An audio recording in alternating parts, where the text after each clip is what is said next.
Bonjour, bienvenue sur ma chaîne. Alors aujourd'hui, nous allons étudier le praliné. Alors le praliné, c'est une... Alors, dans le commerce, vous avez du pralin.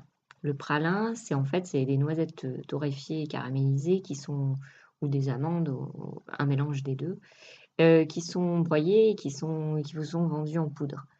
Alors moi, pour faire par exemple un Paris-Brest, personnellement, je n'aime pas le pralin parce que il est croquant, ça fait dans la crème au beurre, ça fait des morceaux. Personnellement, j'aime bien le pralin liquide, enfin le praliné, qu'on appelle ça le praliné. Et puis même pour le Royal Chocolat, il vous faut du praliné, il vous faut un truc fait maison. Donc je vais vous donner la recette. Donc il vous faut 300 g de noisettes torréfiées. Donc pour torréfier vos noisettes, vous mettez vos noisettes sur une plaque au four avec donc en température avec 150 degrés pendant 10 minutes et vous voyez si elles sont cuites à cœur. Elles sont torréfiées, c'est nickel. Alors il y a des écoles qui enlèvent la peau, d'autres qui la laissent. Pour ma part, moi je la laisse. Donc vous faites ça, vous faites torréfier vos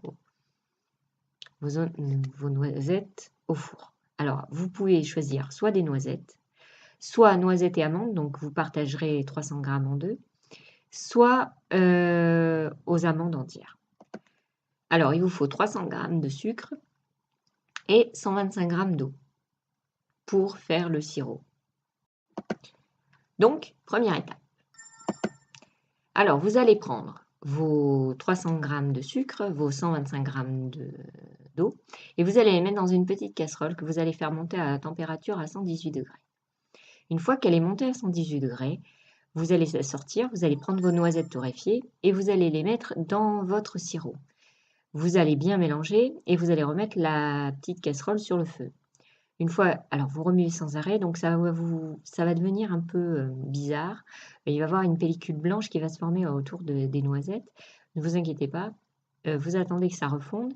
Une fois que c'est refondu, vous allez attendre que le caramel devienne la couleur que vous désirez. Alors, je ne vous conseille pas trop pousser la cuisson parce que ça va un peu devenir amer.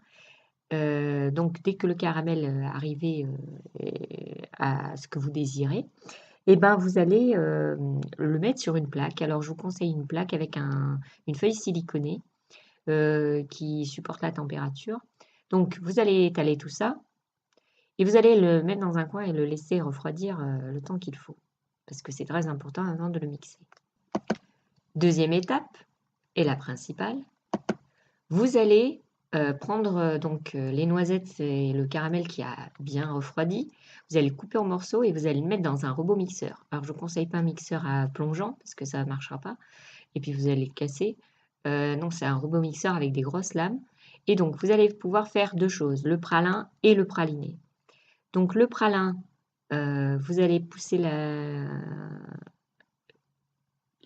mixage jusqu'à temps que ça vous donne ce genre de grains. Donc plus fin, moins fin, voilà. Je peux vous l'ouvrir si vous voulez. Alors ça se conserve très bien dans un bocaux hermétique au frais.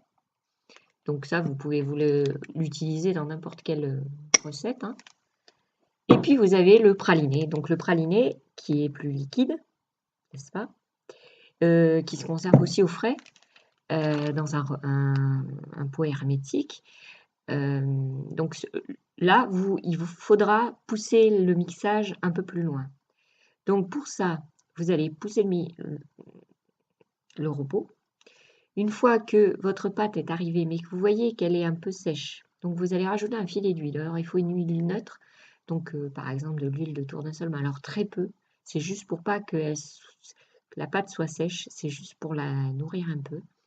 Et donc, vous allez mixer, vous allez mettre tout ça en pot hermétique et vous allez voir, vous allez pouvoir utiliser dans la crème au beurre pour faire tout un tas de recettes et c'est meilleur. Alors, à vous de jouer.